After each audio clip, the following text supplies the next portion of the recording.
You're watching EVH Gear TV, brought to you by Mike's Music. Visit Mike's Music online for all your EVH and other gear needs. Microphones for EVH Gear TV are provided by Rode Microphones, and official Van Halen merchandise is provided by VanHalenStore.com. Now, here's your host from Ontario, Canada, EVH Gear artist Eric Broadbent.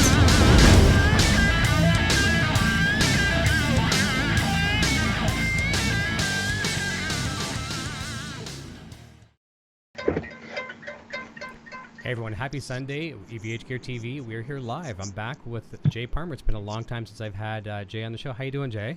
I'm doing great. How you doing? Good, really good, really good. It's been a few months at least. I'm very happy to have you back.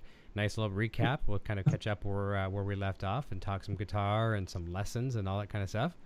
Sounds good. This worked out good. Obviously, with our time zone difference, I tried to pick a time that would work for you. So you're about 8 p.m. Is that? Yeah. 8 p.m. I'm kind of, I'm getting to that stage of old people where I need to get into bed by like 10. I know. I was up a little past my bedtime last night. It was too late.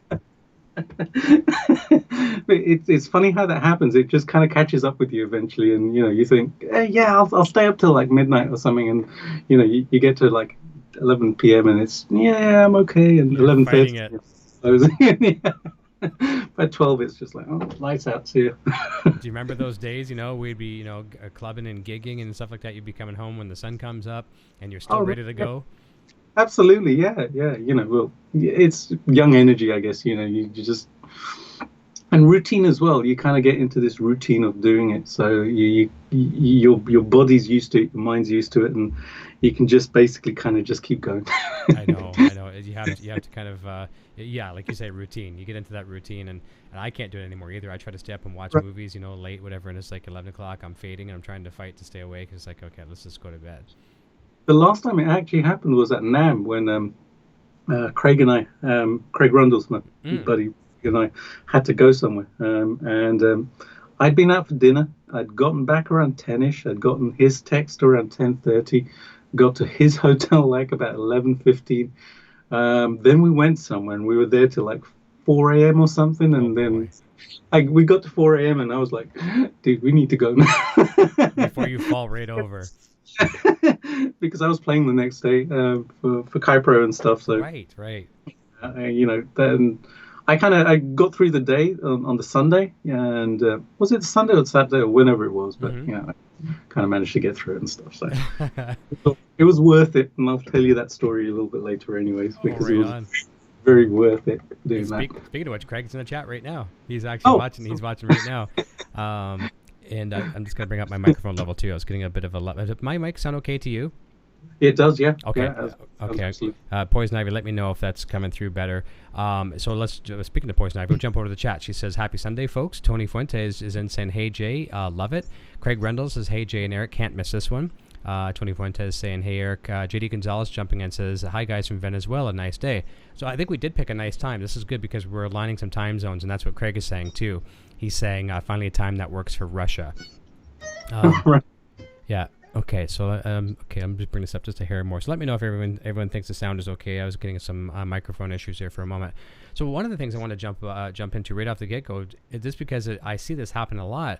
I get a lot of notifications when you're uploading videos. So you're cranking out some really, really good videos. First of all, the YouTube channel, your channel is doing great. And by the way, for people that are watching, I put the link to your channel in the description below. Thank you. But it's nice. Everywhere I go, I'm seeing notification. Jay Parmar's uploaded another video. So tell us a little bit about what you're doing with YouTube, where it's going with you, and kind of some of the fun you've had over the last year or so. Sure. I guess it did start around 12 to 14 months back. I'd say 12 to 15 months back actually, because I kind of decided I was going to make YouTube my alternate advertising platform, because I'm a guitar teacher. I produce music and stuff, and mix and stuff for other people, and just physical advertising in magazines and stuff. It was just it's you put it out there and it kind of works or it doesn't work. It's a bit hit and miss. And I just figured that actually the time I spend doing that and the money I spend doing that, I'd rather just do videos. So I kind of committed myself mentally and physically to building the channel and continuing doing Lynch Lycks as well, but stepping it up. So rather than just doing little clips of songs, it became full songs, rhythm one week and lead the next week. And that's actually grown so much. Lynch Lycks has just, grown into its own entity, which is just awesome. And I love doing it. Every week I can kind of get to perform Lynch songs that I love. I get to record them. So I have, a cover version essentially of songs that I've been listening to forever and a day, which I haven't, So that's been going well. And then this year I added in Inspiration, which was actually a show that I have been planning to do for quite a while. We've spoken about this, one-to-one about it. And it's a subject which is very, very, very dear to my heart. And it's a big part of my life. So it seeps into everything that I do, especially music. Especially when I'm building guitars, when I'm writing, recording, teaching as well. So that's something I wanted to do, and that launched a couple months back now. It was pretty scary, and that's the reason it didn't launch earlier, because I didn't know what the response would be like. That's right. But it's been absolutely phenomenal. It's been fantastic. And then the third show is just showing my guitars, which a few people had asked if I could kind of go through my guitar collection, and there's a 25, 26, maybe 27 guitars that I have. So going through all of them in a single video, I wouldn't be able to kind of tell the stories about the guitars. Every single, yeah, absolutely. And everyone, one of them has a story attached to it. Mm-hmm. So it's been fun going through them and reminiscing about, the first guitar I got, and then the first Ibanez I got, and the ESP and stuff. And the next one up, which is not this coming week, Inspiration comes out, I think, tomorrow or Tuesday. It'll be in just over a week's time, is my ESP Skull and Snakes. So that'll be an interesting one to do. Oh, that's great. So, yeah, just the 3 shows keep going out there. I've got them on a regular schedule and stuff. And then any specials that I kind of come out with, I can pop them up as well. So, stepping it up another level, and it's great. I love doing it. It's been so much fun. It's so fun. It is fun, and I can totally understand your mindset when you're thinking about doing the inspirational videos, because the meat and potatoes of your channel is guitar playing, and people respect you as a guitar player. They come to your channel for that, and so here's you now coming up with a new idea. Okay, I want to give some inspirational videos out to people, and you're like, okay, well, is this going to hurt my channel? And I mean, from what I've seen, it's only helped your channel greatly, because a lot of people, all of us, including yourself, myself, we've all been in musical ruts. And all of our heroes get in ruts, and we're always looking for sources of inspiration. So if it comes from you, it comes from the next guy, wherever we can get it, we certainly seek that out. Yeah, absolutely. And it can permeate into every single aspect of your life. And I guess that's why I live the life I live now, because I've embraced it as the greater part of my life. I look for that inspiration everywhere, and that positive mindset helps with it. But inspiration goes one step further, because it's the source, it's that energy. It's kind of, it's the esoteric thing that you can't really explain. It just turns up. And it's an interesting one, because it's always there. It's just about becoming open to it and receptive to it, so that you can receive it at any time. Kind of like, it's kind of like turning on your radio and just leaving it on a static station, when radios used to have a dial, and it was FM and it wasn't all digital. If you turned it on and just left it on static, then all you're going to hear is static. If you tune it into a station, it's going to stay on the station, and then you're going to get all the music through, right? So it's kind of like, I guess, in a very simplified manner, that's the way I kind of view it, So I stay receptive to it all the time. I like the analogy of static. I mean, here in life, we can tune into static and stay there for our whole lives, or we can actually listen to some of the music. And it doesn't mean music per se, just everything, right? It could be, sights and sounds, smells, everything. Yeah, definitely. And I know over the years, it's not just been music which influences my my writing. In fact, when I think about it, very rarely do I listen to something and that that gets me to write a tune. It's usually a feeling or something specific I want to achieve. So I'll have a thought process in mind. Like when I did the video about my Ibanez, the RG560, the obvious thing that came to mind was guys like Steve Vai and Andy Timmons and Joe Satriani. Sure. So it was really fresh in my mind, and that's all I thought. And that's rather than thinking, well, how would these guys write a song? I basically just went with the feel of what's their music like.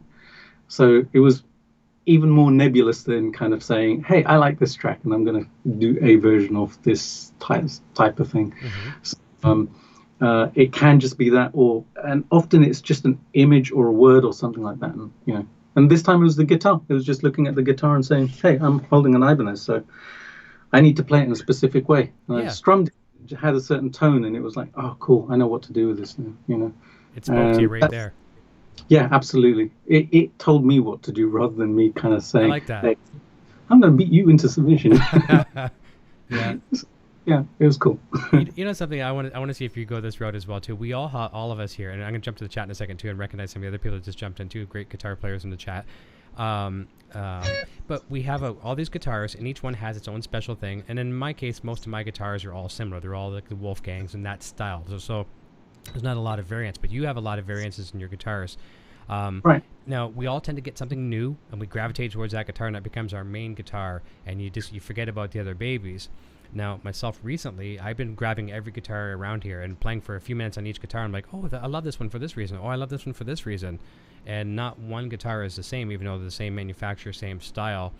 Do you find yourself trying to grab every one of your guitars at least a little bit and kind of get some music out of them? Sometimes, yes. I get to do it through Lynch Lycks a lot because depending on the era of song that I'm doing, I can pick up specific guitars.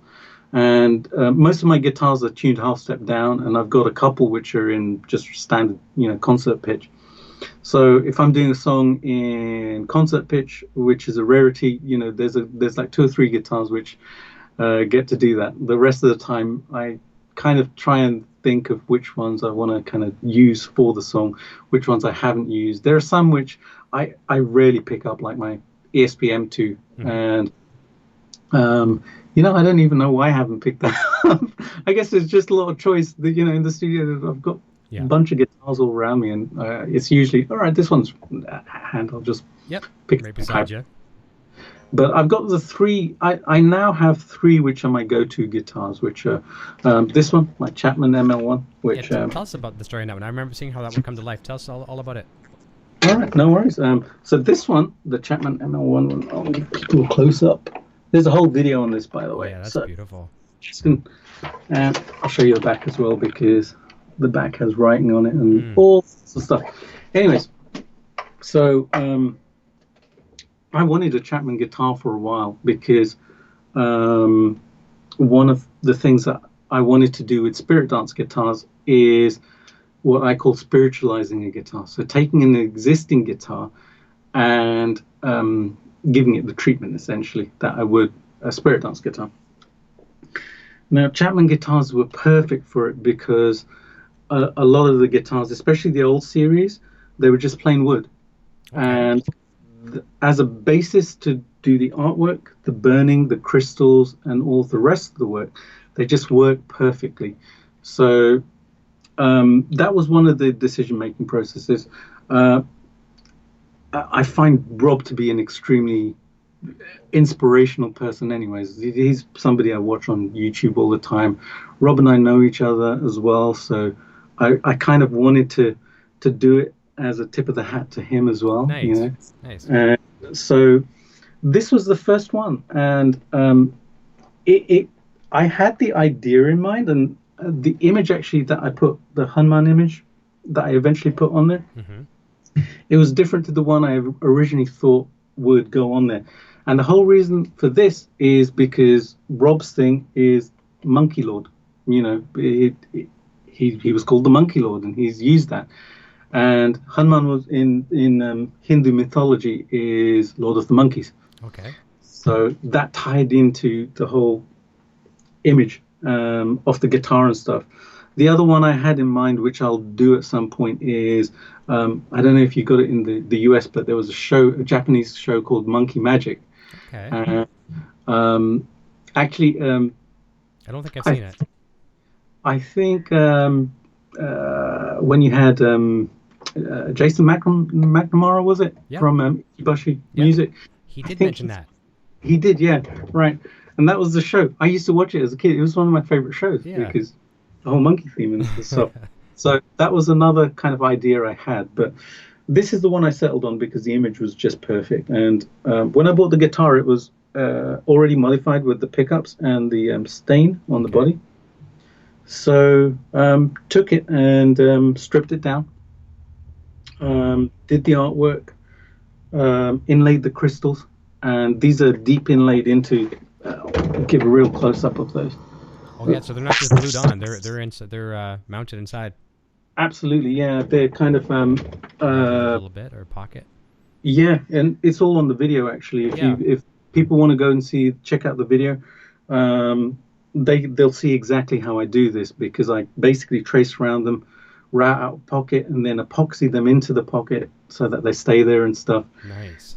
And crystals for me all have a resonance. There's a reason for kind of, there's an energy to every single crystal, which is why in wristwatches and watches, they say quartz because it's the quartz crystal that actually keeps the time because they have to keep a regular time set for everything. Right.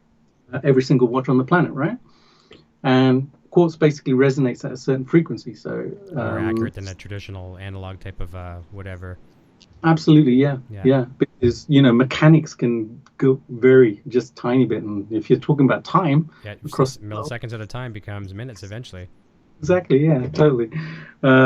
So they all have a meaning for me as well. And then the headstock, I had this idea to actually carve the Chapman logo into the headstock. So I actually I did that with a tiny little chisel, which allowed me to do that. And then the burning and stuff, which is usual to my spirit dance mentality, I guess. But I love doing it because on Swamp Ash, which is this and which I build a lot of spirit dances from, it just comes out so great. You get all this striations, just caramelized in the middle and stuff. So, and then once it was done, I put it together and it played great. And then took it along to a clinic that Rabia Masad was doing right in town in Brighton. And he already knew that I was, he could see I had a Chapman case. And he, as soon as I said, I have a guitar to show you. And he kind of knew that I was going to show him a customized Chapman. And he was blown away by it. And then a couple of weeks later, I met Rob. And I saw that part of the video. You kind of looked like you met at a cafe or something, or were... Right, yeah.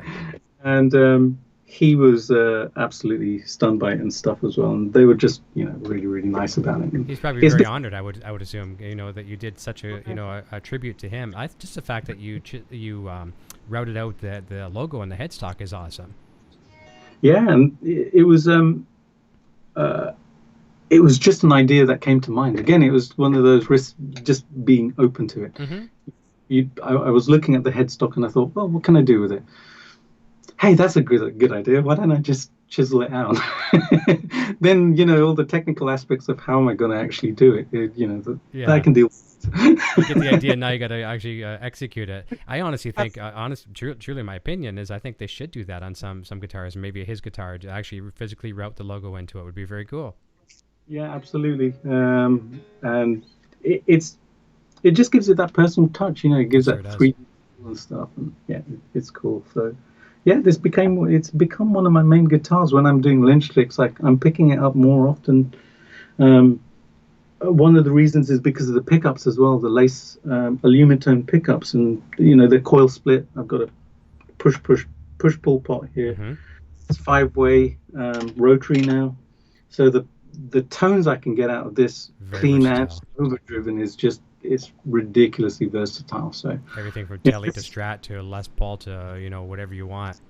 Right, absolutely. You know, and every combination of pickups. So, and these clean up really well. These laser lumen tone pickups, they have a very particular kind of tone and stuff. Especially when I split coil them, it's like playing single coils. Even the bridge pickup, it sounds so single coil. It's just absolutely amazing. So they're very unique looking too. Right, show right. them. I'm going to put you on the big screen for a sec. Just put the camera up close again for a sec. Show those pickups. So I'm going to show them right up close. And if you kind of look at the side, you might be able to see that there's no coil under here. It literally is a loop of aluminum right across there, and the coil is right. The coil inside is actually only around this big, and the actual coil of the pickup is the aluminum round there, and these two are the magnets here. They're right on top. The magnets they put on top. Oh wow! So it's the pickup is actually, if you imagine, it's literally just a loop of aluminum, and that's basically what creates the induction and stuff. And they just seem to work really well, and great tone and stuff. So keep picking this guitar up, and it looks good on camera as well. So. It sure does. It sure does. You know, so it's between this one, my ESP Spirit Dance, which is kind of right here. You see it? Which you guys have probably seen on tons of videos, and my Kaipro guitar, which is the green one, which I often use, which I played at Music China last year and will be later this year as well, I think. So between the three of them, they're my kind of go-to guitars, and then the others, they kind of get used now and then for special videos and stuff. So it's fun to do. You know, it's nice to have that kind of choice to say, well, which ones should I use today? And exactly. Some people don't have that luxury. You know, like they have one guitar, or just something that they don't even have a guitar yet. They want to get a guitar, and we get spoiled a little bit. Right, and you know, it's really easy to kind of for people to feel, wow, you know, this is a big collection. You're okay, you have everything, but I think I said this in one of my inspiration videos. This is a collection over like 15 years, you know. So these guitars haven't just turned up overnight or anything. It's just been lots of hard work over a long period of time, and the collection has built up progressively, you know, one or two guitars per year or something. And it is what it is now because I build guitars, and you know, it's part of what I do full time. These are the tools and stuff. Mm-hmm. I do remember when I started out, I only had one or two guitars, and that was enough. That was plenty to kind of just allow me to do whatever I needed to and record lots of songs and stuff. And again, you know, going back to thinking to doing the guitar videos, just the show and tell videos, I can reminisce about those times when actually, you know, I only had one guitar, and I still managed to learn a ton of stuff on it. Mm-hmm.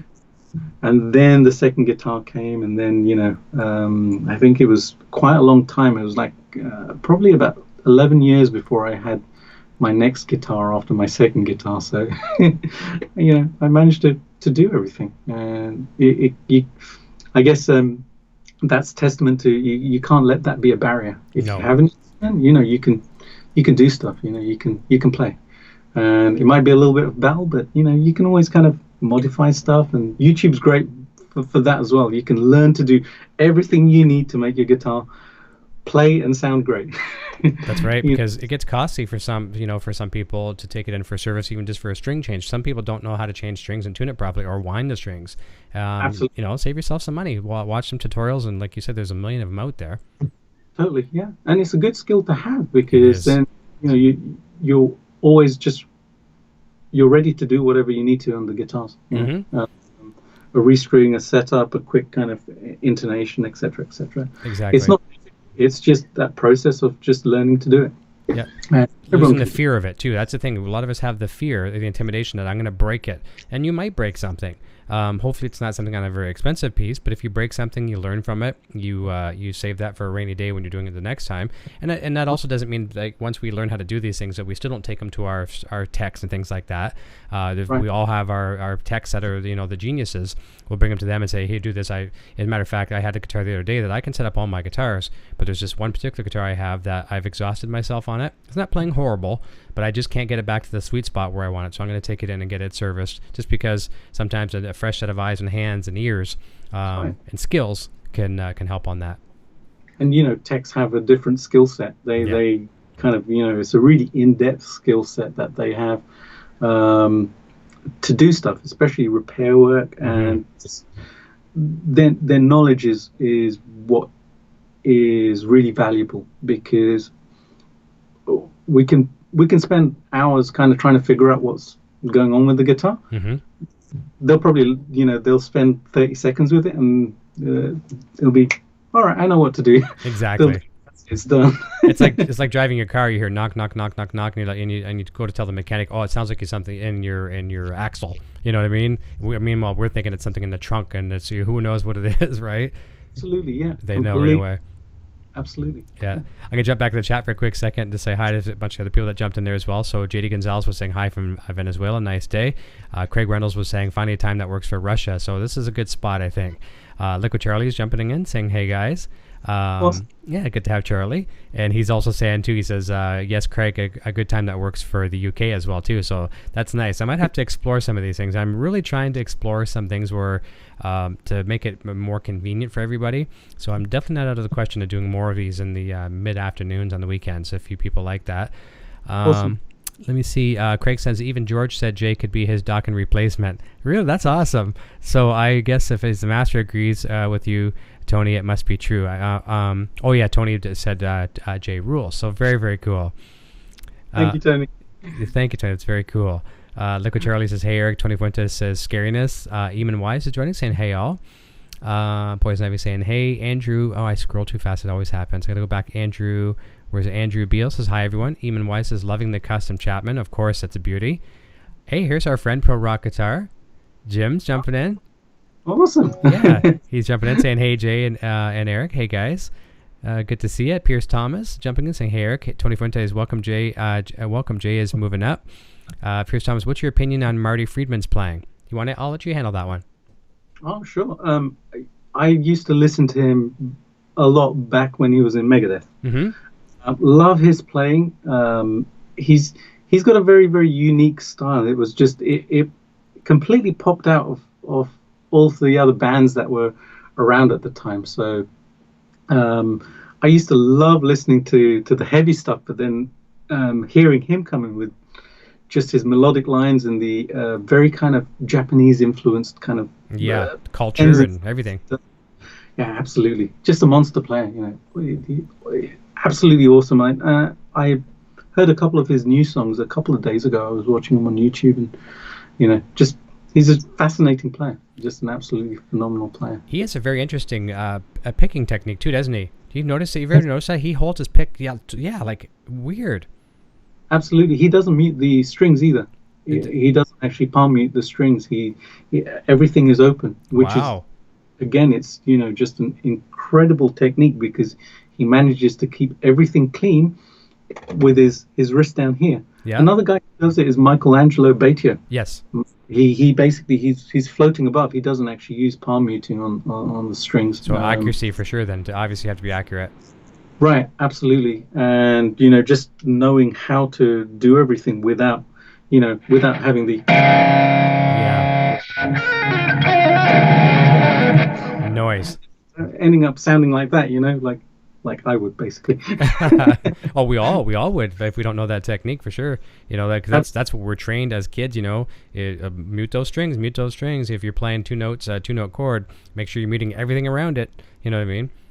And there's another reason to actually mute everything around it. And I didn't know this. I saw a video that Rob Chapman had done actually a while back, and it made a lot of sense once he said it, which was the reason you want to mute everything else while a single note is playing is because the other strings will start vibrating to try and actually match the frequency and the resonance of the note that you're playing. Right.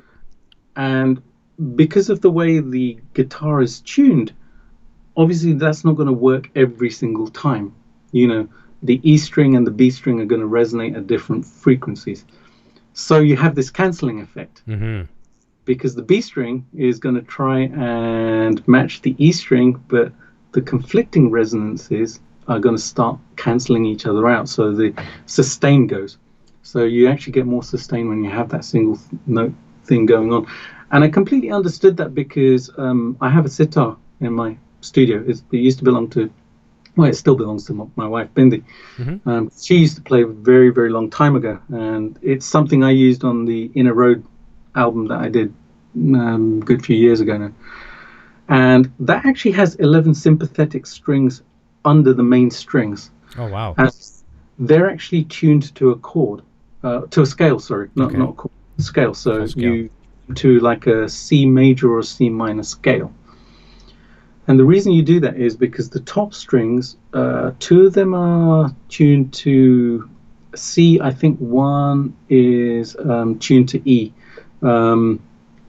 So they all resonate at the same frequencies. Is it C or whatever? It's something like that. Anyways. No, it's C and A. That's it. C and the other string is A. And what happens is the reason you get the sound from a sitar is because when you're playing a note at a particular spot on the frets of the sitar, the corresponding sympathetic string underneath is resonating as well. So the ones that are actually at the same frequency start to vibrate, so you get that shimmering effect underneath it as well. That's how it works. Yeah, absolutely. And that's why you get that whole effect. So it made complete sense that actually, you know what, when you mute everything else out, everything else starts sustaining that a tiny bit more. Makes total sense. One of the next times I get you on the show, because I know you're not prepared for this today, but I would love to, if you could do a little demo, just like, because I know nothing about the instrument other than hearing it. I could never play one to save my life. But I'd love to hear it. I think that'd be great. It's a beautiful sounding instrument. I'd have to sit on the floor for that. I know. Yeah, we'd have to put the camera down, whatever. But that'd be very cool. I'd love to hear it because I've never heard someone that I know personally to play one. So I think that'd be a real treat. If you ever want to do that next time you come on, that'd be fun. Oh, no worries. That's cool. I've got to tune it up. Yeah. No, that's awesome. Yeah, that'll be. I saw Rob Scallon doing one. I mean, he's playing all kinds of instruments. I follow him on YouTube. Thanks to my boy, another source of inspiration. And he was playing one and doing some crazy stuff with it too. So it's pretty neat. Wow. I would never try it. It's a great instrument to try out. You know, it's a strange instrument to sit down and play because it looks like the bowl is very heavy, but it's actually hollow and it's extremely light. So it's the neck which is really heavy. So you got to kind of have it up at an angle like this, and it's about 6 inches away from your body, so you can't really see what you're doing there. And the balance would be awkward too, obviously, if it's light on the bottom, heavy on the top. Absolutely, and you got to sit in a particular way with your legs folded in a particular way so that everything it doesn't just fall down like this all the time. Yeah. Well, there you go, right there. It's not gonna happen for me because I can't even sit down on the floor and cross my legs, so it's not gonna. I won't even get that far. So I think the sitar is not in my future, but I certainly have a passion to hear it. That's for sure. Absolutely. That's awesome. I was gonna jump back to chat. Surf Cat Matt's joining, saying hello, folks. Poison Ivy saying hey guys. As she's saying, love it. It's gorgeous on your guitar there. Eamon Wise says, believe it or not, they're making Monkey. They've already filmed it. They're remaking Monkey. Oh wow! Yeah, they've. A couple of films have been made. I know that a couple of Chinese versions have been made. Okay. And any version that comes out, hey, I'm gonna go watch it. Sure, of course. Big fan of it, so I absolutely adored it. So. Oh, that's great. I'm gonna have to get into this and just find out what it's all about, because there's been talk about it. So and here in North America, I don't get to see these kind of things. So that's cool. Yeah, absolutely. Tony Fuentes says, awesome artwork. Pal Guitarist is saying hi. Sean Sinclair says, love Jay, great dude. Awesome. Good to hear. Timothy Pierce says, hello, Eric, Poison Ivy, Jay, and everyone. Oh yeah, so a couple people were telling saying my mic was low, so I brought the level up. Surfcat Max says Eric, turn up a little bit. And oddly enough, I'm a little higher gain than I normally am, so there could be a bit of an audio issue, but I think we should be good now, hopefully. This is very cool. Sean Sinclair says his spirit makes me smile. Thanks. That's very cool. Thank you. Appreciate it. Very kind compliment for sure. And indeed, I always find just conversations I have with you, not even talking about guitar, period. The guitar is the icing on the cake. It's always a feel good conversation. So I can echo that statement for sure. Appreciate that. Timothy also says loves your videos, Jay. Oh, thank you.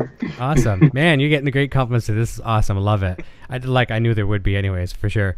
Pal Guitar says hello from Norway. So very, very nice. This is working out nice. This time zone, I'm telling you, I see a trend here. Let me see here. And Poison Ivy says, yes, well earned over time.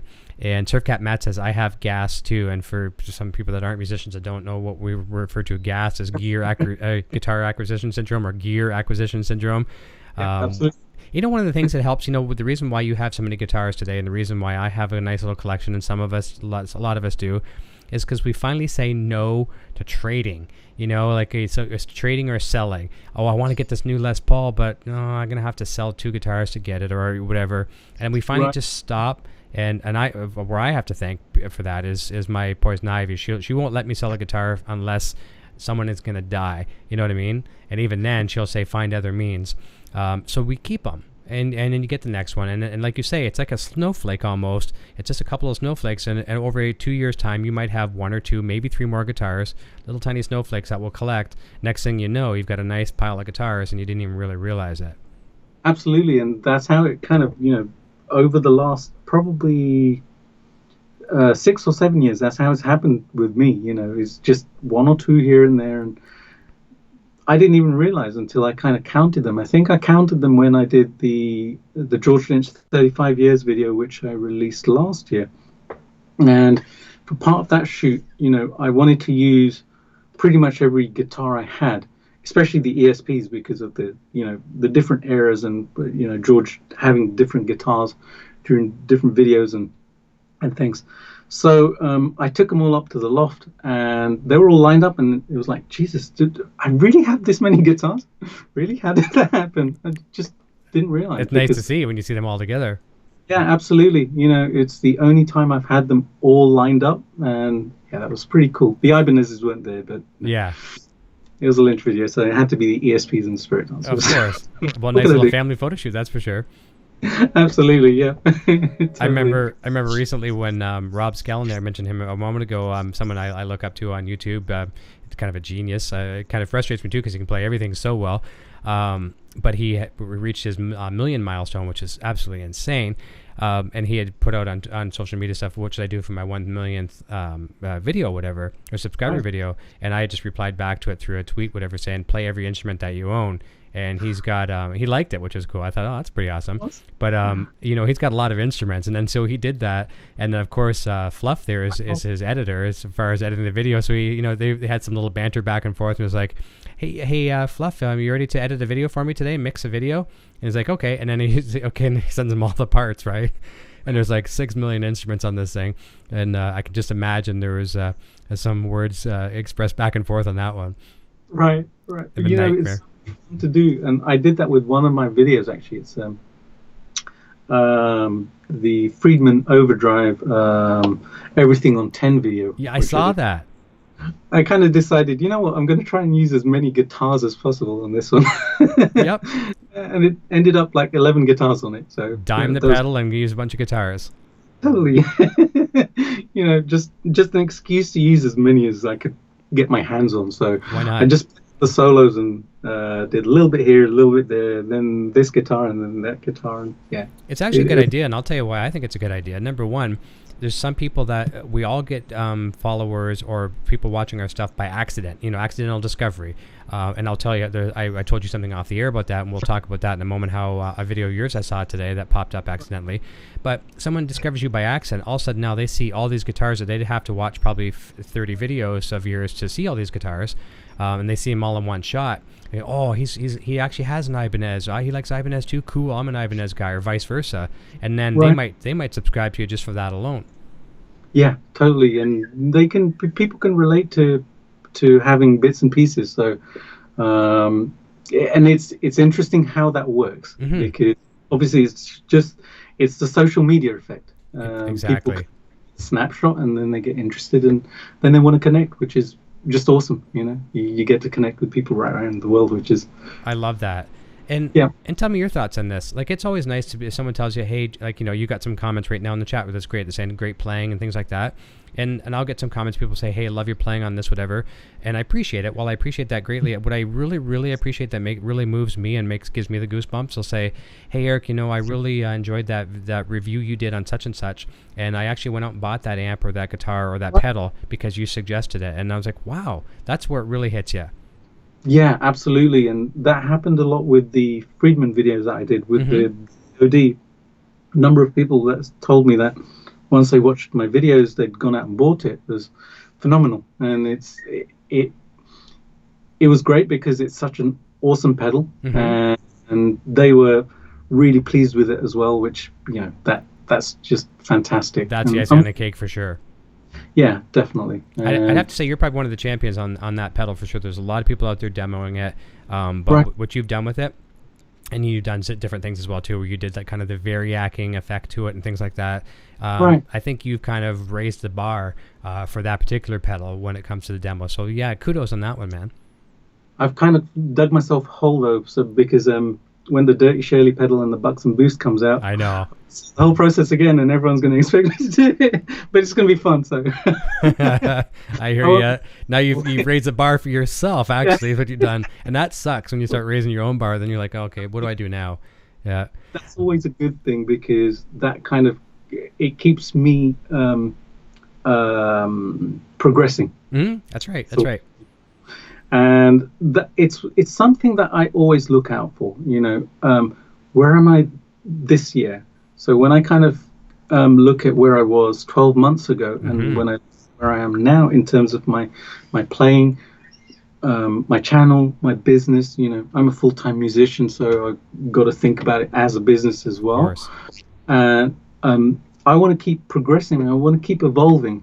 I want to be doing something new now that I wasn't able to do last year because it keeps it alive. It keeps it fresh. It keeps it really, really interesting and keeps me smiling and me inspired when I'm able to do that. And a lot of it has been driven by just taking on the challenges which people have, the requests actually, I should say, that people have kind of requested on Lynch Lycks because up until last year, I wasn't very confident with doing the Dokken stuff. Okay.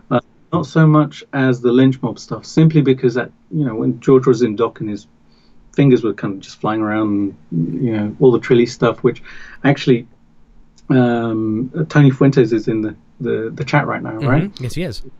If you haven't seen his channel, go watch his as well. He does Lynch like awesome. Oh, good. Thank you. I'm gonna look him up right away and subscribe.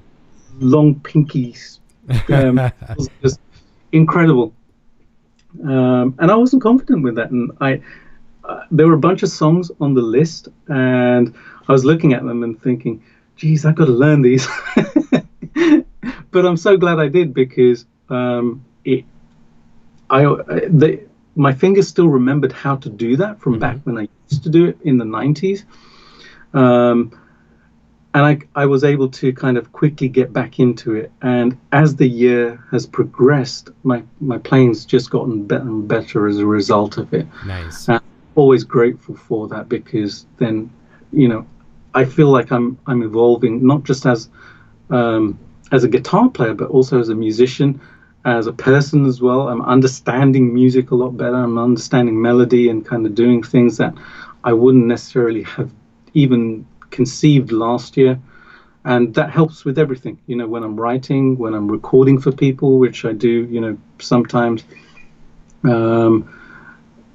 it becomes an easier task to do because the ideas just come flooding in. I just have, an infinite number of options every single time I sit down to do something, which is it just feels wonderful, you know. It feels really, really and good. something that you're forgetting too is as a content creator, you're a content creator now for YouTube, and that's something important. You go back and you look at where you started and where you are now, and same as me, you obviously want to make that. We're all begging for people to watch our 5-minute video or a half an hour video, or in this case an hour and a half video. So when they come to watch, we want to give them the best that we can. And I'm sure if you go back and look at yours, and I've looked back at mine, and I just kind of, oh boy, is there anyone watching this? You know, where you've come from. It's, you know, I don't want to say cringy, whatever, but, you know, like I'm speaking of myself, period, not you. But we all start somewhere. And I'll give you a little personal story of someone I follow, and it's not in music at all, totally opposite field. I know you have a passion for photography as well, too, so you'll appreciate this. There's a guy I followed, his name's Jared Polin. He's kind of one of several people that really got me into high-end gear for photography. So I would watch what those guys would do religiously. I bought all their demonstration videos, you know, all this other kind of stuff. Right. And I hung on every single word these guys would say, in this case, this guy. And he was really, you know, he's got, you know, gazillion subscribers and all this kind of stuff and sponsorships and all that kind of stuff like that. But he went back and he posted, he had deleted his very first video from, you know, umpteen years ago because he was so embarrassed by it. But I think he re-uploaded it to show people, okay, this is where I started. Right. And it was brutal. I mean, it was brutal to watch, and he admitted it was brutal.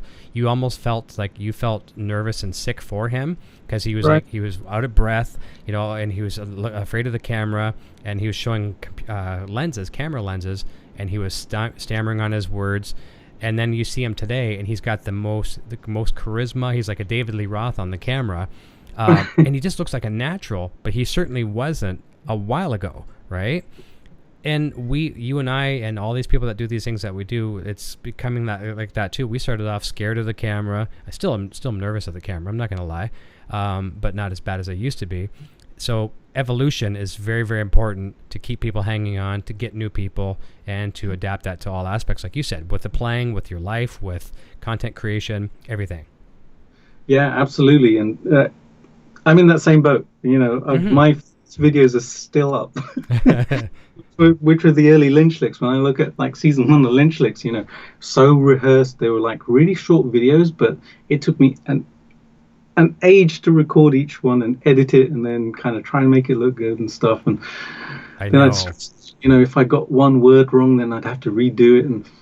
And now it feels very natural. And I think part of the process is accepting it as a process, as a journey. Yes. Because it's not so much kind of getting there. If we all kind of just did YouTube and we were perfect every single time, we're not going to learn anything from it. And it's going to be boring too. Yeah, it's the journey actually teaches us so much, which actually we carry through to the rest of our lives as well. So everything I've learned to do in terms of video content, that filters down into kind of my music as well, and my productions and things like that. And where was I going with this? I've kind of lost my train of thought. But just the evolution and actually, you know, a workflow and making things, you know, a process, but a fun process, a learning process, as opposed to being necessarily work. I know what I was going to say. It's also learning to be yourself. And again, this is something I stressed on inspiration, and this is what something that I kind of touched on in a couple of the videos. It's being authentically yourself, rather than putting on a personality of who you think people want to see. Because that way, the community that gathers around you, that gravitates towards you, will be the type of people who you want to attract. Yes. Rather than just people. Yep. It's a really nice thing to have so many thousands of subscribers and stuff, and people kind of contacting you and things like that, and commenting, and there's obviously a purpose for it. But the meaningful interactions happen with the people who resonate with you. Yes. And I've had this experience recently, actually, because the guys at Chapman shared the video of That's nice. the billboards, and you know, the video went from I think about 6,000 views to like 26,000 within like a week or so. That's really nice. And it's at 37 now, and it's increasing by about 1,000 a day. So you've gotten a few followers just from that alone. Absolutely, yeah. It literally went from I think it was like 3,700 to it's approaching 4,600 now. I know, I saw that. Like I remember just not that long ago. You hit your 3,000 milestone several months before I did, and Right. when I went to your channel the other day, I was like, oh my goodness! Like, I mean, you went up about 1,500 people since last time I had checked the full channel. Absolutely, and I guess working on something like YouTube, you kind of build up to that anyway. Mm-hmm. And one of the reasons why the videos pop up, like we were talking about, Mm-hmm. is because the channel becomes more popular, more people are actually viewing, and that Comments and feedback and things like that, likes. absolutely, yeah. And the interaction actually drives YouTube's search engine to actually, or their recommendation engine to bump you further up the list. So when somebody watches something that is related, like we were talking about the new Lynch Mob song, right? Yeah. When I click onto something that George does, I can pretty much guarantee that one of my videos will be on the right hand side of the screen when I kind of scan down. That's a good placement. Yeah, and that actually drives people to the channel and stuff. And it's just the way that YouTube works. Mm-hmm. You do get to a point where there's so much content. I don't know how many videos are on there now. Couple hundred, maybe like 250 or something, 260. But it's that regularity as well. Exactly, that helps tremendously. Exactly, yeah, and that kind of just keeps people driving. I had a funny email from somebody about 3 weeks ago, actually, who she emailed me and said, your channel keeps coming up on my feed. Could you, it's not something that's relevant to what I'm, what I'm interested in. So right. Is there that you could stop sending me the feed? And obviously, it's not within my control. No. But then I realized in that moment, actually, you know what? It is coming up in lots and lots of places right now. It just seems to be kind of recommended for a lot of people, which is great. This is the 4th year I'm doing it, so that's perfect. Yeah. Well, like you and I were talking off the camera, and for people that don't know what we're referring to, what's related here, I was just watching, just before going live with Jay here, I was watching the brand new Main Offender. Is that the name of the song, Main Offender, from Lynch Mob? I think it is. I wrote it down. Yeah, Main Offender. And it's a really good video. It was just published the other day. I think it was on the 21st. What are we at today? The 22nd, something like that. But it was, just the other day it was uploaded. So I'm watching that, and good video. It was really cool. The wet floor, which was really neat, a neat look, kind of an 80s feel to it. And then when it's done, boom, your George Lentz 35 years video was the next one right up. I was like, this is awesome. How much better timing could this be? Before going live with you. I loved it. Fantastic. And yeah, great song.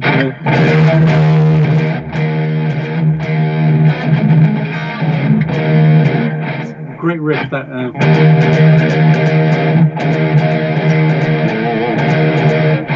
Just love it. Absolutely adore it. So tell us a little bit about your rig, what you're running right now. A bit of because you got nice delay, nice reverb there. Give us a little bit of a rig rundown. I'm plugged into my Marshall Code 25, which nice. I'm really, really liking.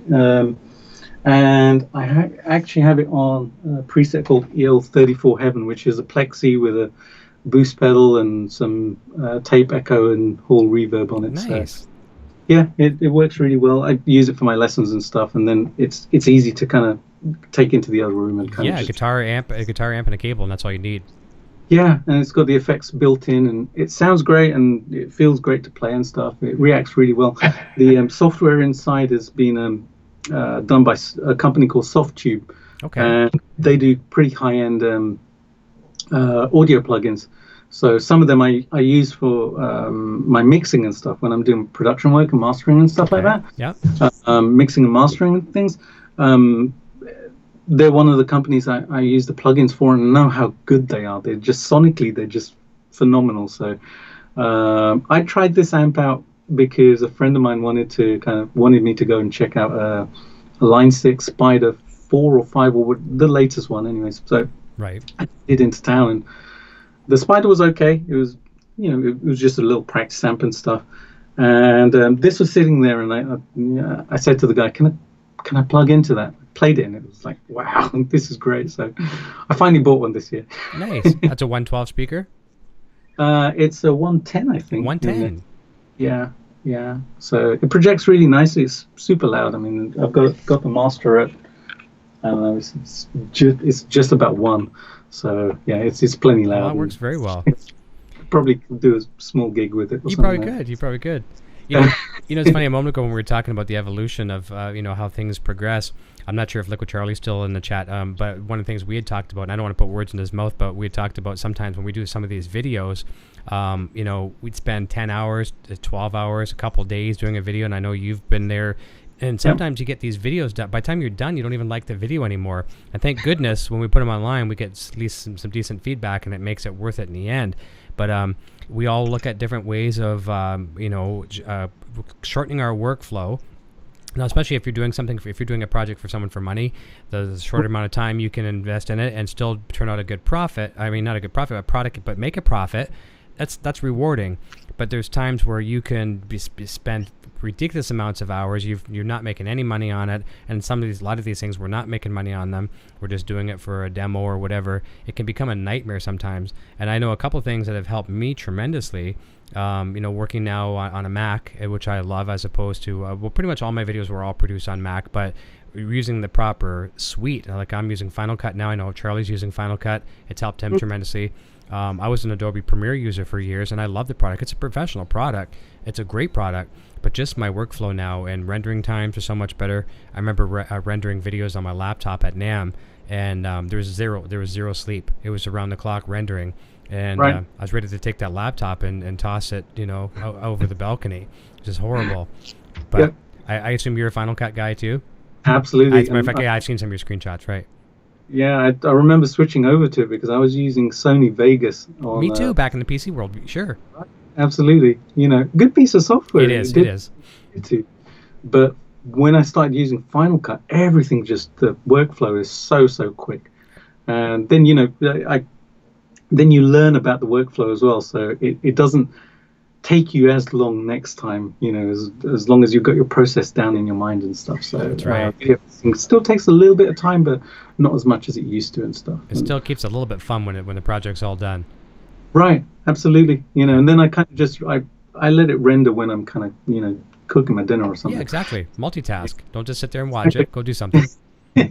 Well, it's in the studio anyway, so by that time I've shut down for the day. I've done my lessons and stuff, and it can do whatever it needs to. And the next day I just upload it to YouTube, schedule it, and then do all the necessary, and it's done. So, and I find that with the playing as well. Actually, interestingly enough, I found that with because of the regularity of Lynch Lycks and the other shows, especially Lynch Lycks. Actually, my ability to actually record tracks and perform them for the camera has actually quickened up a lot more. So nice. I'm not sitting here for like half the day recording a track. Yeah. I'm not pulling my hair out after 1.5 hours of trying to nail that solo just right. Because that's what people don't understand. They think all of us just turn on the cameras and the lights are automatically set up and everything like that. And a lot of us don't have studios that will condone having the lights in the same place every time. The mic's in the same place. All that. So it's a procedure. Yeah, absolutely. And what you learn from it is it's like we were saying. It ties back to what we were saying earlier. It's the journey. You learn everything along the way, and that actually helps you. So. And all of the stuff, it's like I said, all of the stuff that helps me with the rest of the stuff. So even when I'm doing audio recording now, whereas it might have taken me half a day to kind of figure out solos and then record them and stuff, sometimes I will literally, if I need to record a solo for a song, it'll be 1 or 2 takes. It'll take me 15-20 minutes, maybe half an hour, and that's it. It's done. I'm happy with it. I've done the overdubs. I've done the fills that I need to, and I'm just part of it just comes from the experience of continually doing it, but also feeling confident about it and being able to kind of not overanalyze it, I guess, because you understand where your playing is and where your performance is and what you're capable of doing and what you're happy with as well. I agree. And I just had something hit me, and I really wish I would have been prepared for this. And it's not very often I do this on the show where I have a mental note and I don't write it down. So this will be for another rainy day. But I've been telling you about a song I want to send to you. It just hit me, and I'm not going to be able to hook up the guitar and stuff like that now. It's just not conducive for me to do so. But I'm going to send it to you, and it's totally got your name and your style written all over it. I've got some ideas. If you can help me on it, it would be great, because I'm at a roadblock on it, but it's totally your style. I think you'll like it. Cool, no worries. Yeah, I'll send it to you. I will. Ready. We left off at Tony Fuentes. We were talking about Tony Fuentes, so I'm definitely going to check his channel out and subscribe. He says Craig is a genius with the OG bones, and that for sure. It's great watching that progress, him and George working on those guitars. That's the story I needed to tell you, sir. Okay, good. Look at that. How is that? That's perfect. Let's go with it. Let's go with it. So that was actually that was the night that I hooked up with Craig, because he wanted to show me OG Bones. Mm-hmm. And we actually went, there's a couple of clips on my Facebook and maybe on YouTube as well, but we went to check out the first Bones guitar. Mm-hmm. So that evening, I got to play both. The OG Bones, which is just incredibly cool, and then Bones #1, the one that John Garcia, J Frog, actually made. And that was incredible. That was just an amazing experience. And actually, there's something I'm going to be talking about on Inspiration tomorrow when I shoot the video tomorrow. It's all about this coming week is going to be about doing it now rather than waiting. And that was the lesson that day, actually, because I'd learned it just a month or so previously that, what, one of the things that very successful people do is, if they want to do something, they do it. They won't just continually talk about it. They'll basically just go ahead and do it. And if it doesn't work, that's okay, because we learn from mistakes anyways. So the next time we do it, it's easier. So that evening, I'd gone over to Craig's. We'd sat down, and I'm playing, the OG Bones, and it's just wow. The work he's done on that is incredible. The detailing and how the color matching's been done, and all the little chips and stuff, and it's that crazy level of detail which I go into when I build a spirit dance. Yeah, perfectionist. We're the perfectionists. Absolutely, yeah. And then actually sitting there with both guitars later that evening until 4 a.m. actually. I was falling asleep, but hey, it was worth it. It was totally worth it, and I'm glad I didn't just think, you know what, I'm just going to go to bed tonight. I'm going to get up early. So, Craig, thank you, man. I love you, man. Thank you for making that happen, because it was awesome. It taught me a lot as well. So now, again, the domino effect after that.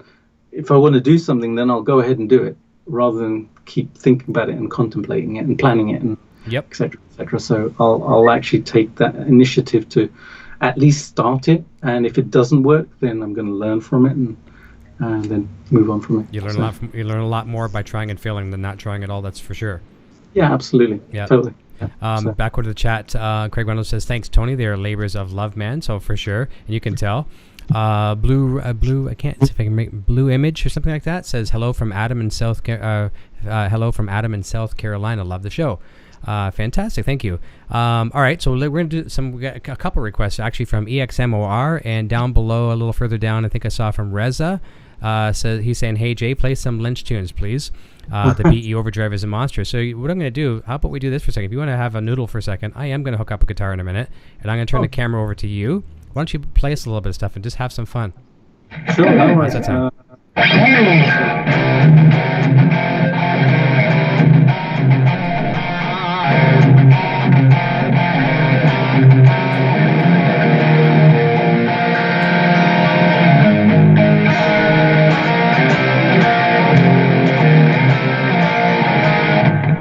Wrong chord.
Sorry about the clams.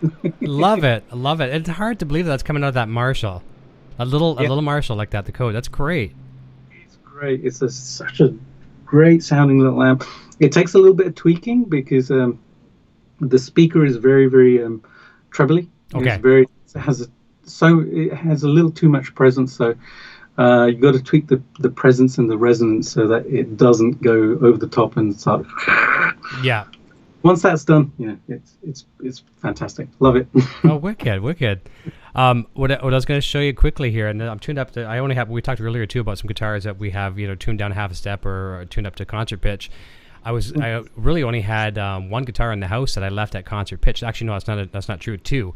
I had my PRS, which is obviously a locking tremolo. It has locking tuning keys, but no locking tremolo. And then I had my amber PV. You can see back there where my thumb is, somewhere right there. Hardtail.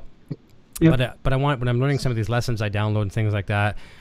Some people instruct in concert pitch and Van Halen stuff, which is kind of awkward. But I want a floating, a locking tremolo. So I figured I got to have a couple more guitars that have tuned to pitch. So this one here, this is an older PV Wolfgang, the Wolfgang Special, and it's tuned to concert pitch. And it's really bizarre. It's a real beast because kind of a Franken beast. Because it's got PRS pickups in it from the other PRS, all kinds of crazy stuff. But for argument's sake, it's not going to sound exactly the way I want to intend to give you this, the tone. But to set it up a little bit, the opening riff of the song, I'd be using an octave on it, so it gives a really, really cool effect. And I'm not going to use the octave now for the demonstration purposes. And I'd be using a wah pedal to give like an envelope filter, almost like a cheap man's envelope filter, right? So the opening riff is off, something like this.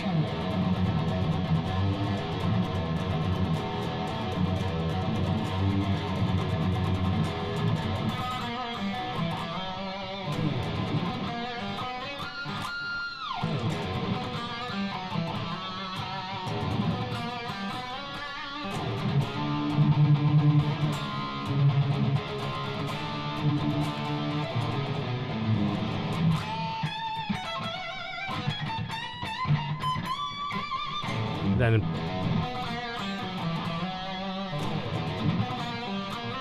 up.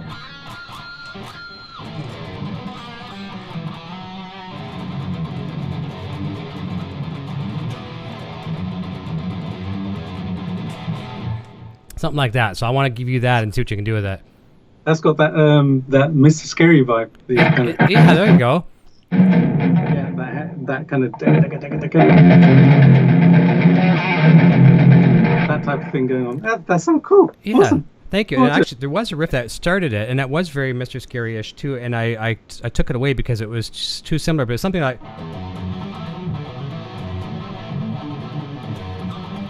let me see if I can do it.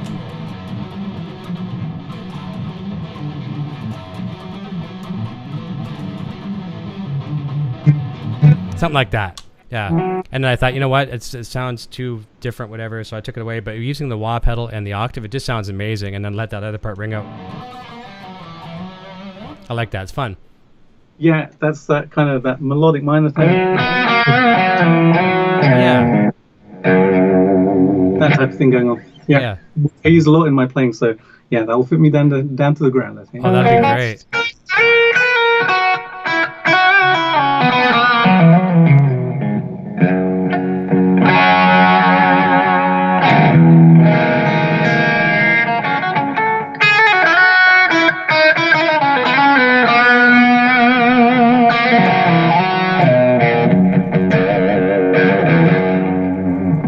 Etc. Yeah, exactly. Awesome. I like the sound of it already. I'll jump back over the chat and let me see what we're saying. So we left off at Adam from South Carolina.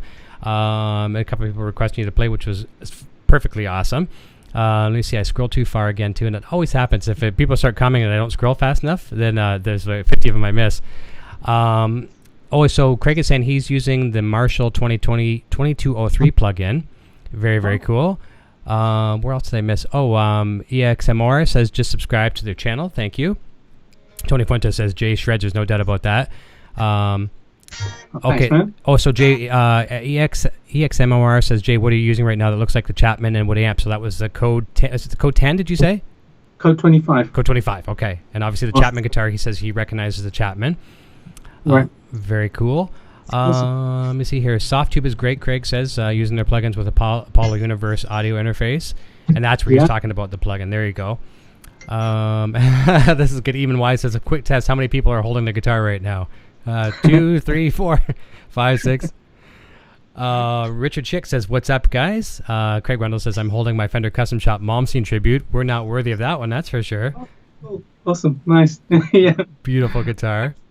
I played his the Malmsteen Strat that he had in Los Angeles, which was the Go Loud. Is that what it's called? That was an amazing guitar, and his yellow one. Yes. Yeah, he's got some beautiful guitars. I think actually he was picking one up that day, was he not? Yeah, that's the one. Yeah. He went out to pick it up at some location, whatever. Right. Wicked. So EMX Mars says, how long is a rendering in Final Cut? It depends on your video, but you know what I found with Premiere? Mm-hmm. If you're rendering a 5-minute video, it would take 5 times. It would take 25 minutes or more for a 5-minute video, whereas Final Cut is very close to real time. I'd say, like maybe even less than real time. Well, not real time. It's very fast. Real time. I think like my Lynch Lycks, they're usually around 30 or 40 minutes long, and I leave them to render. They're usually done within that time. So render time's pretty quick in that, and background renders as well. So if you want to work on other stuff, yeah, it's perfect. Go ahead and kind of just edit another project and stuff, and it's not gonna slow down the process too much. But and also it doesn't slow down your computer. Like you can browse the internet, you can do whatever you want to do, and because Premiere would kill your system. Right, and even with Vegas, I remember I used to need to just leave it and just not touch the computer, because otherwise, crash or whatever else. Sometimes, I'll do a render and I'll play back, and it's like I didn't change the title of the video. I know. And in Vegas, it would have been like a big deal, because it's like, oh, geez, that's another 3 hours gone. Now it's basically, change it and just leave it, and come back in a minute's time and it's done. So, yeah, I love it. It's a software. It's awesome. Love using it. That's right. Duty Ape says, I'm holding my neon yellow Charvel. Very cool. So we got a lot of people actually holding the guitars. Eamon says holding noodling on the white Ibanez. Joe Satriani. Let me see here. Duty Ape says noodling Ingve licks. I have been learning lately. Good for you, man. Keep that up. And he says no guitar at the moment, just watching and listening. Hey, that's cool. No problem at all. Timothy Pierce says, okay, he's out. He's got to head out. Poison Ivy says, see ya. Nemtal says Jay is a great player, as well as Tony Lynch. I think we're going to get some new subscribers over to Tony there. I'm going to be one of them for sure. I can't wait to go have a look. And Tony, if you're subscribed to my channel, thank you. I appreciate it. David Glisner says, I would love to hear something. Sitting in Kuwait, dying from the heat. Yeah, you must have. I know David well. You must have some extreme heat over there, worse than even what I have in Canada. But it's hot. It's hot enough to be uncomfortable. Right, definitely. What's your weather like right now? Is it kind of?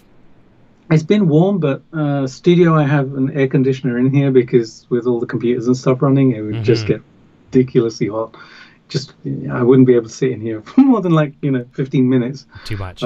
So yeah, we've been having really good weather. It's UK houses aren't built for heat though. They're insulated so enormously, and sure in Canada you have the same thing. It's preparation for winter, right? Mm-hmm.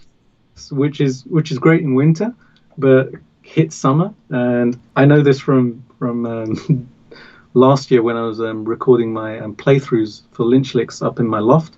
Mm-hmm. We had that recently built a couple of years ago, and because of the amount of insulation, it literally is like this much insulation in the ceiling. I could be there 15 minutes, I'd be drenched in sweat. Literally, it would be like I was on stage for an hour or so, and it was crazy hot. And working in that kind of climate is tricky, so hard to adapt to it for sure. Even here right now at this moment in this studio that I'm in right now, that I have a fan that's turned off because it picks up on the microphone, so it's unbearable in here right now. But last night was a different example. The Junior and I, we stepped out and we set up a tent in the backyard. We had some little bit of a camp out, and we were freezing. It was like literally freezing. We both woke up with kind of colds this morning. but it was cool though. It was still nice. Yikes! I don't mind the heat so much. I like the hot weather. Anyway, I'll take it any day. I have this argument here all the time with Sandra Lee here. She says, "Oh, I'd rather be cold. I can always put on a sweater." And I'm like, I'm the other way. I'll just strip down to the boxers if I have to. I would like the heat, especially as a guitar player.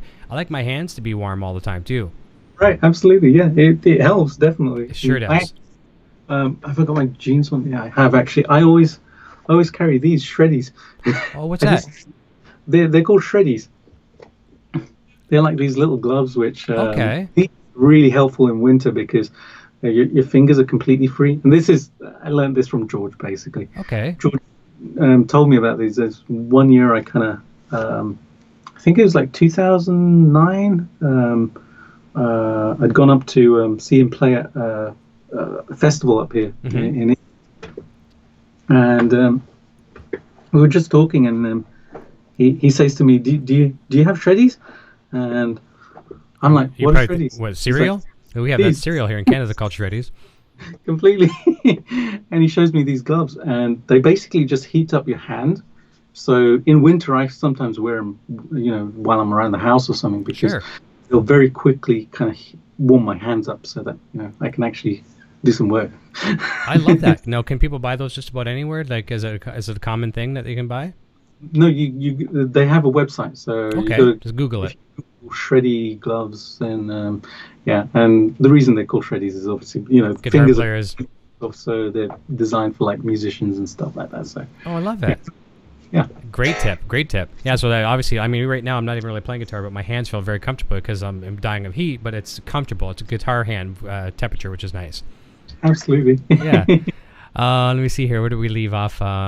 Nemtal, David Glazner, Richard Schick. Paul Carter says the right fingers on an $800 guitar is enough. We still love gear, though, for sure. Citizen Kane says, gotta love that tone. Jay, is that your Blue Amp rig, and is it feed directly out of your board? I think you're just picking up by your mic, isn't it, right now, or are you going into your console? No, it's just my webcam, which is picking up the signal. And I know the mic on this webcam sounds pretty good because I use it for teaching as well, because I teach over Skype. So I know that it picks up the signal of my amp and my guitar really well. So yeah, that's all you're hearing. Nothing direct. And it's just it's not my amp one, it's just my little Marshall here today. Perfect. And I know I got a comment a minute ago too that my no one could hear my guitar, but the reason why I wasn't actually prepared to play today, and I have everything sitting here, I'm just going to give you a chord for a second, and I'll show you what it's like. I've got two mics on my cabinet back there. I'm using a PV mic, which is equivalent to an SM57. It's called a PVM45, which is nice, a shotgun mic. And then I'm using the Rode NT1 on the opposite speaker, and I'm panning them both left and right. So I'll give you an idea. I don't even know where my levels are at, but this will show you what it's like when I actually mic that cabinet. One second here. So hopefully I'm not peaking too much.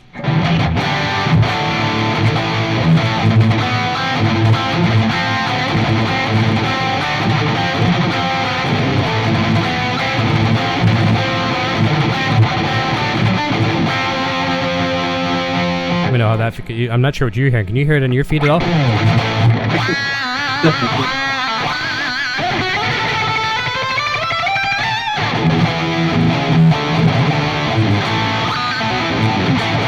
So that sounds a lot better when it's mic'd up. I just wasn't prepared to play today, so I turned that one off. So excellent, nice, fun stuff. So Tony Fuentes says, "Go Jay." Paul Carter says, "Is that amp Axe FX 2?" No, and do you have any fractal stuff? Nope, I don't. I've never tried the fractal stuff, actually. I've heard a lot about it, but I've never kind of ventured into that arena. Partly because I have a studio, I can mic stuff up and record really easily. Because I have just behind the webcam and the screen and stuff, there's a second room here, so. I used to actually mic up a 412 cab with two microphones, a ribbon, and a dynamic, and record everything in that live room with the amps cranked and stuff. But once I got the Amp 1, I was able to direct out that straight into the interface. So that's changed in the last 12 months. So Saves a lot of miking and all that kind of stuff, because even you mic every day, it's same amp, same mics, all that kind of stuff too. But your tone is off, or just your mood is a little different, and you plug into some of these other interfaces, and it says go. The tone in the room was always consistent because I used to kind of leave the mics in place, and that's it. I wouldn't even touch them. Right. Literally just flick between the channels on the amps, and that's it. But I have the Line 6 Pod HD 500 Extra right down here, which I use for teaching and stuff. Okay. Because it's more convenient. I don't really want to be miking up an amp. No. When I'm having a guitar lesson or something. And also hence the Marshall Code 25.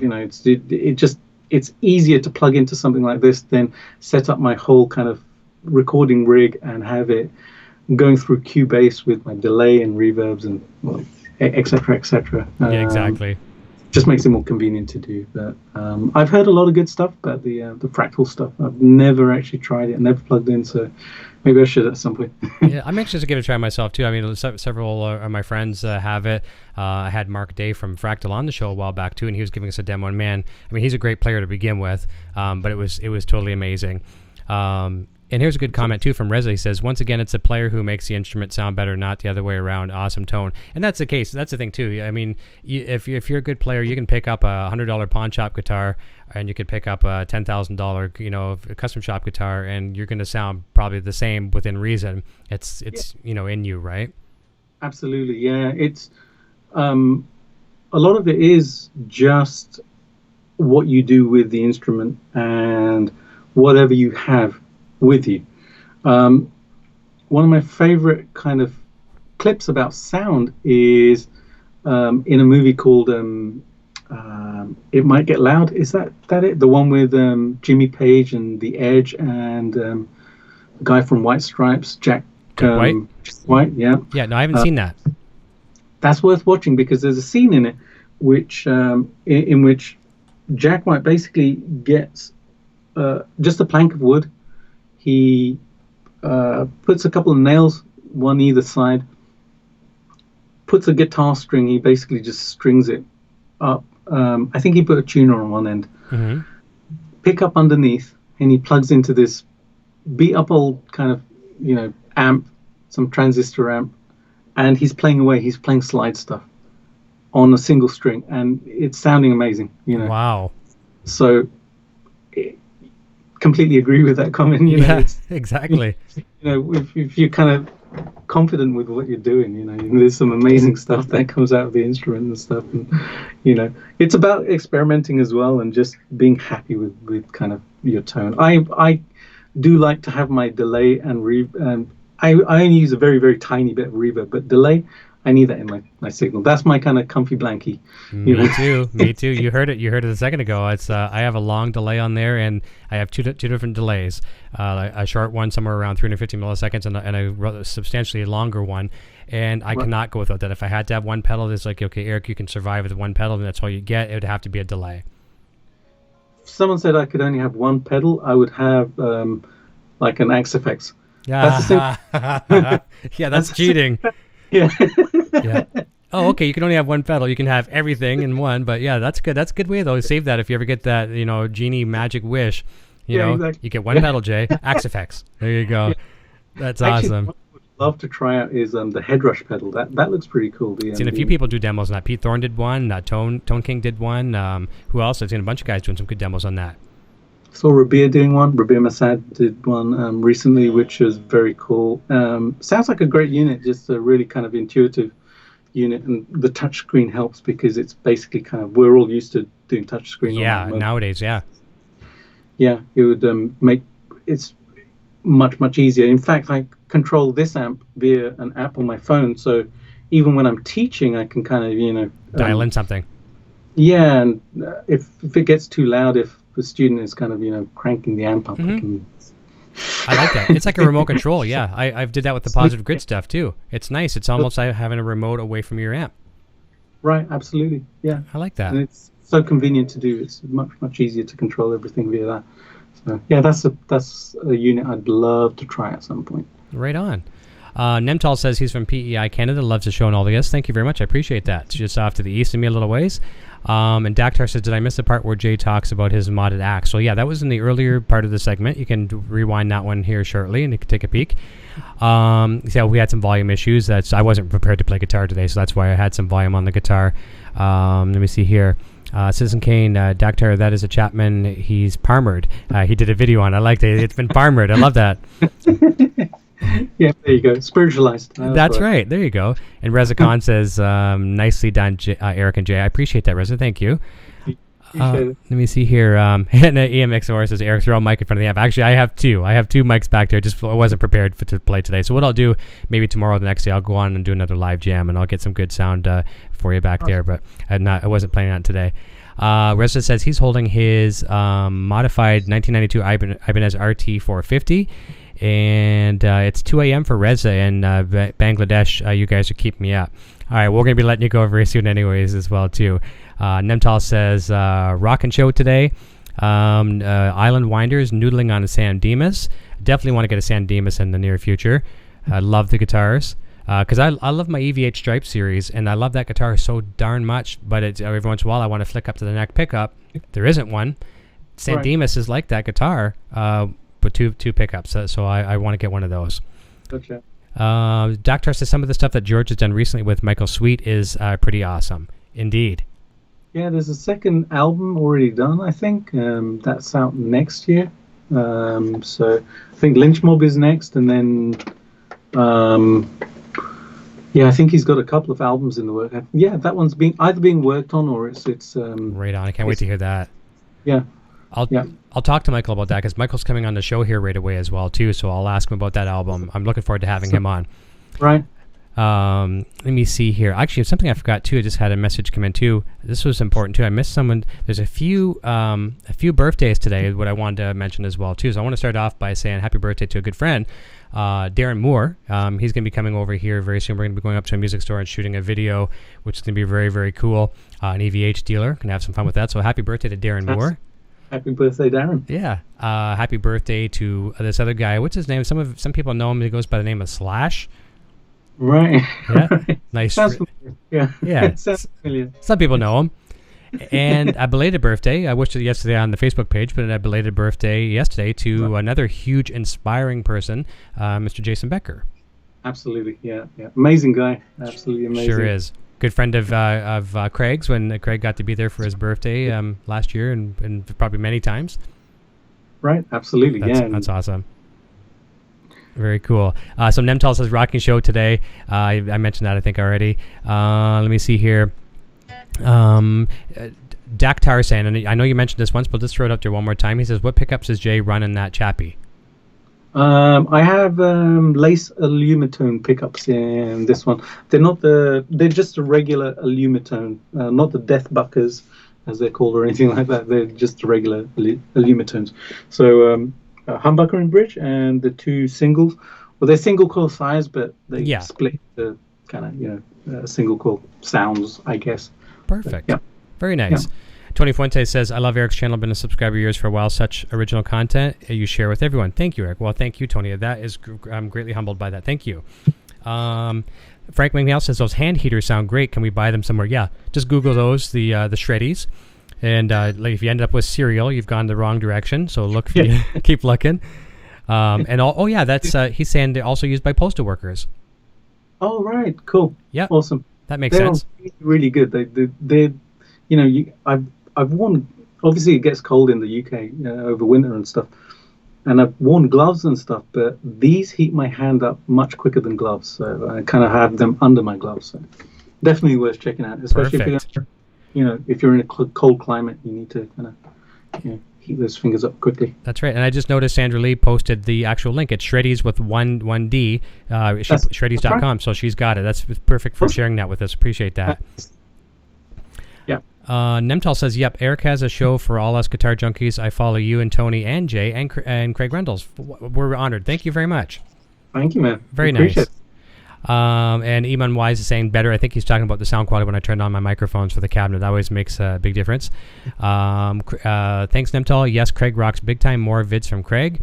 And Richard Stick says pan hard left sounds good. Frank McNeil, you are so awesome, Poison Ivy. Yeah, obviously for the tip, that's great, and I agree, she's very awesome.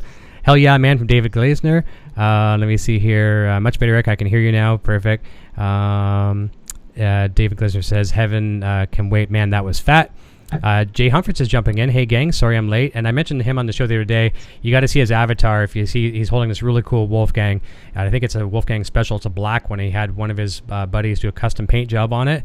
Totally amazing. Wow. Where if you could picture like the teardrop kind of flames like you'd see on a muscle car, except the flames are painted in the red, white, black stripe motif.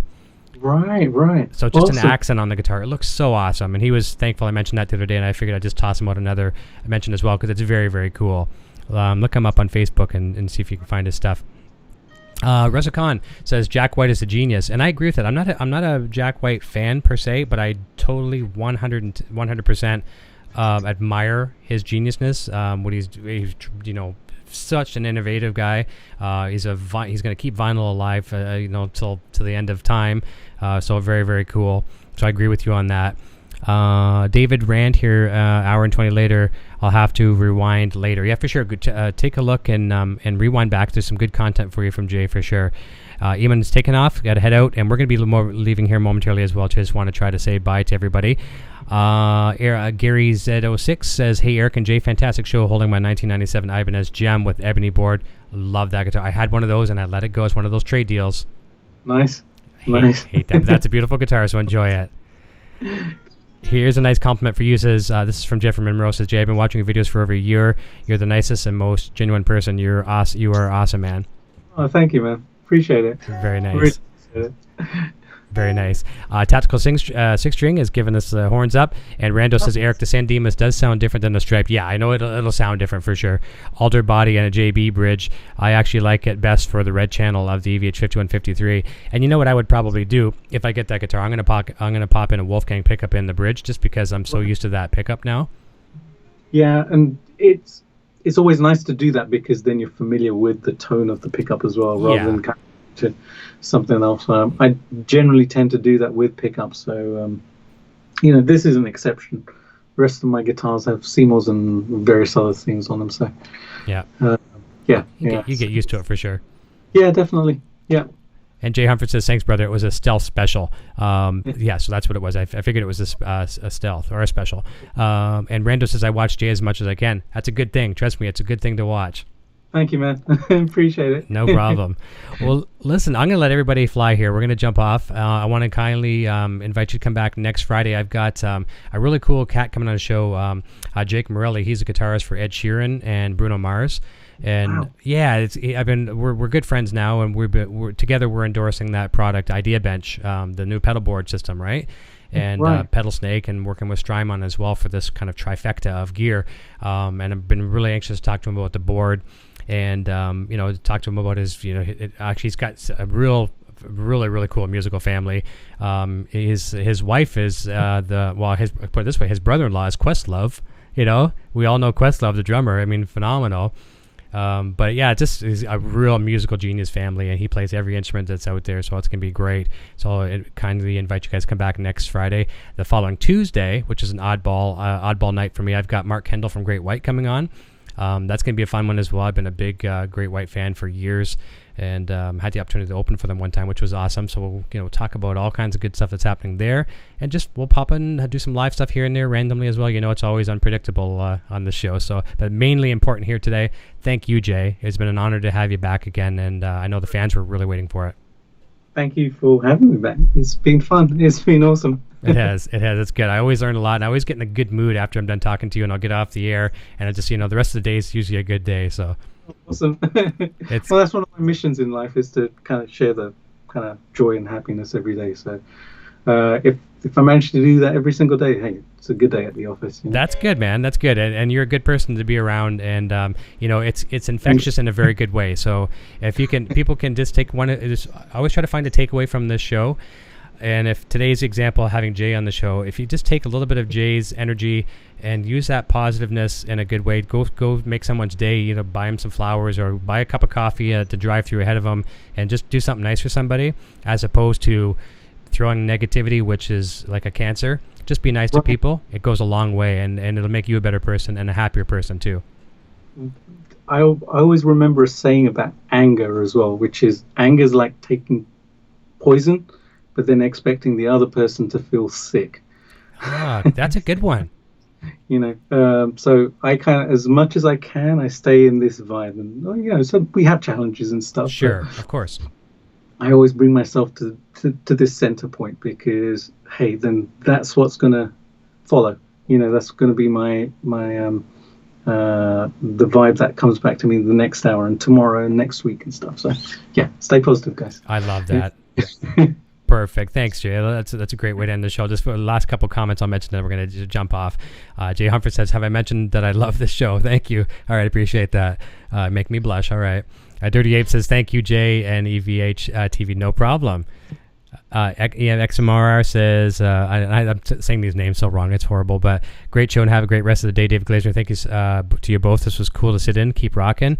And let me see here. Awesome show. Jay rocks. That's from our buddy Craig. Jay Humphreys, amen. And Nolson saying, great saying. I'll remember that. That's a perfect way to end the broadcast.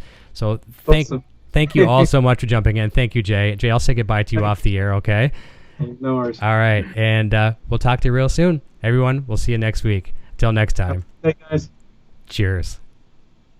My name is Eric, and I'm playing love game guitar. Video production services provided by Design 39 Media. Visit design39media.com for all your website photography and video production needs.